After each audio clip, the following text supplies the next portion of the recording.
You're a senior who wants to lose body fat. You've tried a million different approaches before and you always lose body fat, but it always comes back. How can you lose body fat once and for all and prevent it from coming back? And what's different about fat loss for seniors compared to younger individuals? That's exactly what we're going to talk about in this video. But first, let's bust two major myths. Myth number one is that fat just comes with age. Now, interestingly enough, people blame their metabolism, but between ages 20 and 60, metabolism is unchanged. Maybe people gain body fat, but not due to a slowing metabolism. Maybe they eat differently without realizing it. Maybe they move differently without realizing it.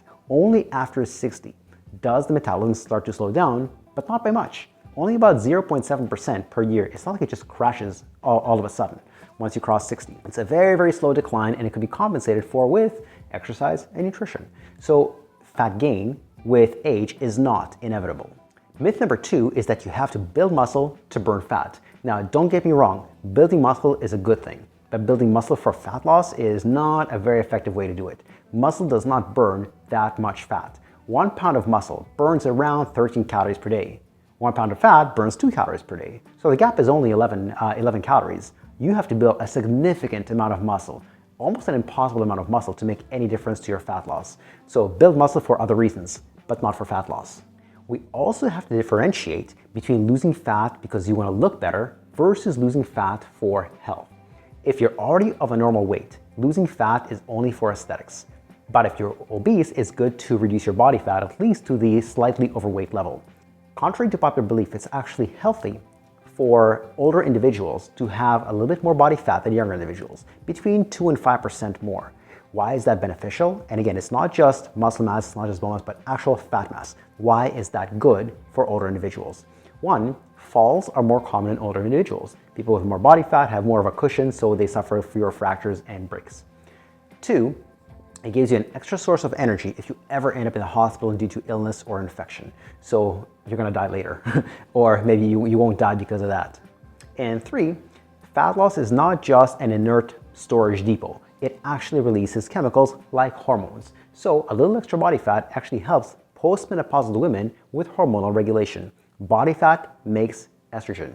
And as I talk about in my book, Mastering Menopause, extra estrogen is a great benefit when you're postmenopausal because it helps you with a lot of things: your skin quality, your hair quality, your brain, your focus, your sleep, but also your heart disease risk.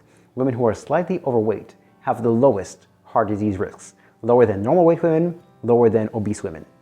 So what's different about fat loss as a senior compared to younger individuals? Seniors have two major differences. One is they have higher protein requirements. Remember, the goal is fat loss, not weight loss. If you lose weight without an adequate amount of protein, would you be happy if you lost muscle, if you lost bone? Probably not. But in seniors, you have to take into account, is there a benefit to staying overweight if that means you get to maintain your muscle and your bone mass? So you need an adequate protein diet to retain your muscle while losing body fat and to retain your bone mass. Adequate protein for seniors is higher than adequate protein for younger individuals. The other difference between fat loss for seniors versus younger individuals is that in younger individuals, it's much better to go through a fat loss phase with strength training. But even without strength training, they continue to maintain a lot of their muscle mass. In seniors, strength training is not optional. You have to strength train to send your body a signal. The signal is, I need to hold on to muscle. Take the weight from the fat, don't take the weight from the muscle.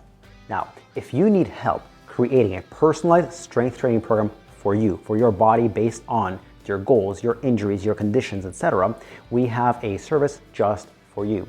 If you click on the link in the description below, that'll take you to our homepage where you can fill out a quick form that'll schedule a quick 10 to 15 minute Zoom chat with us.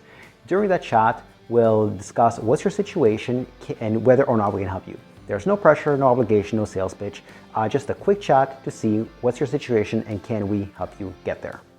So what's the real secret to fat loss for seniors? Well, the secret is really no secret. It's to eat lower calories than you're currently eating. And there are many different ways of lowering your calories. One of them, the simplest one, is portion control. Eat what you're currently eating. Don't change what you're eating, just change how much you're eating. You can do that many different ways. You can time yourself so you can eat slower. That'll reduce your portions. You can put your food on a smaller plate. That'll affect your perception of how much food you're eating. Another method of lowering your calories is intermittent fasting. There's no real magic to it, but it's not really a nutritional choice. Rather, it's a logistical choice. But if it's a logistical choice, helps you lower your calories, that's a good choice. And so if you don't know what is intermittent fasting means you have a certain window of time when you're eating and a certain window of time when you're fasting.